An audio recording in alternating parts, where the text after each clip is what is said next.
On the fifth day of creation, God said, "Let there be birds and sea creatures." On the sixth day, he said, "Let there be land animals and humans." On the seventh day, God rested. He said, "I'm tired. I've been creating a lot. It's time for me to take a nap." But then on the eighth day, he declared, "When in doubt, if you're the Pittsburgh Steelers, hire from within." And hire within is what the team did yesterday, promoting Omar from his previous position, which is, I have no clue, it was probably some fancy title, vice president of something. Either way, he was Kevin Colbert's right-hand man for the last however many years. Now he is the Steelers general manager. And we also hired Eagles vice president of something, again, just some random-ass title that we don't really care about. He was an important person in the Eagles front office. I think we can all say that.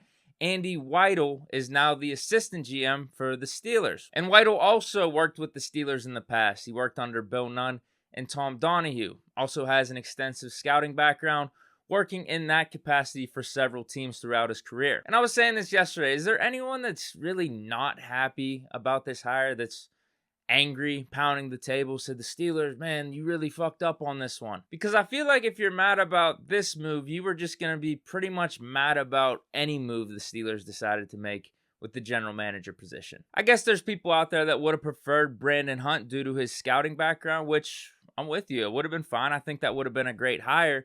But since we went in this direction, I mean, that's what we brought in Weidel from the Eagles for. He'll be at the forefront of that. So I don't really know what people could be pissed off about with this move, because Kahn has been here 21 years. He's been Colbert's right-hand man. He's seen it all. Big part of the contract negotiations that have taken place over the majority of it. He's good with the numbers, which is kind of important.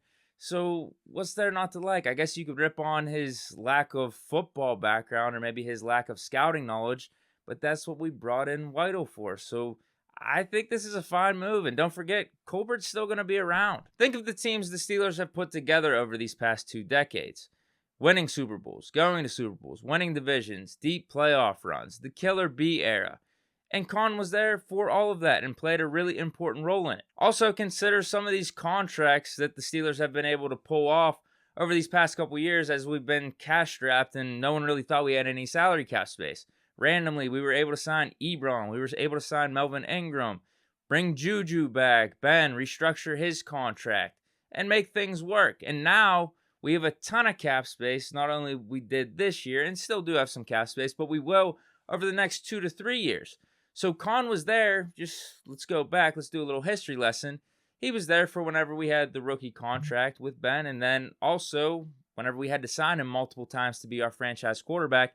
And we were still able to put, throughout that whole time, good teams, competitive teams out there. And as I mentioned, we were going to Super Bowls, winning Super Bowls, always winning divisions. We don't have a losing season in that time span. So if someone's going to be able to pull this off and lead the Steelers into success over the next however many years, why not Kahn? And it's not like we just gave him the job. We interviewed, a total of 16 candidates.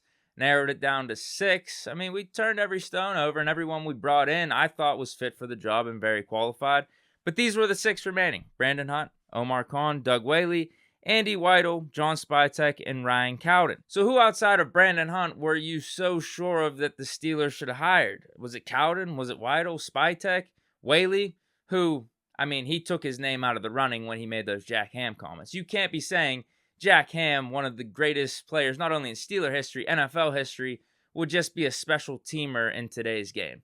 You just can't say that. You can't say that then get hired as the Steelers GM. I'm sorry. But yeah, out of all those guys that I named, who were you pounding the table for saying that, hey, if the Steelers don't make this move, they're making a huge mistake?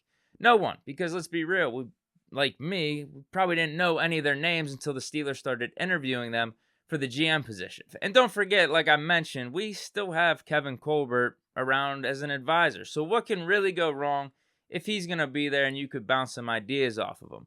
And I was watching something yesterday where a guy was talking about how you could kind of relate this Steelers GM situation to what the Ravens have done in the recent years. Because you have Ozzie Newsome, who's a Hall of Fame GM in his own right, just like Kevin Colbert, who took a step down, took an advisor role, but they had waiting in the wings for the last however many years, Eric DeCosta. He stepped in. Just like for us, this would be Omar Kahn stepping in, and we have Kevin Colbert around. And it's worked out for the Ravens. They're a well-run organization. I know They're our rivals and everything, but we are also a well-run organization, so if it worked for them, I don't see why it can't work for us. But that's it for Big Deke News, and as you can probably tell with my tone in this segment, I like the hire.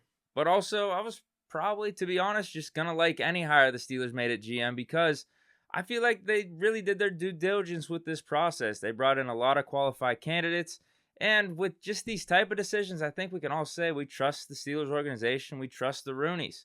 And if they decided on Omar Khan, we already listed all the reasons in this Big Deke News segment as to why he makes sense. So why can't he work out with the Steelers long term? Let's give him a chance. But let me know what you guys think down in the comments. Hope you guys enjoyed. Stay chillin'. Peace.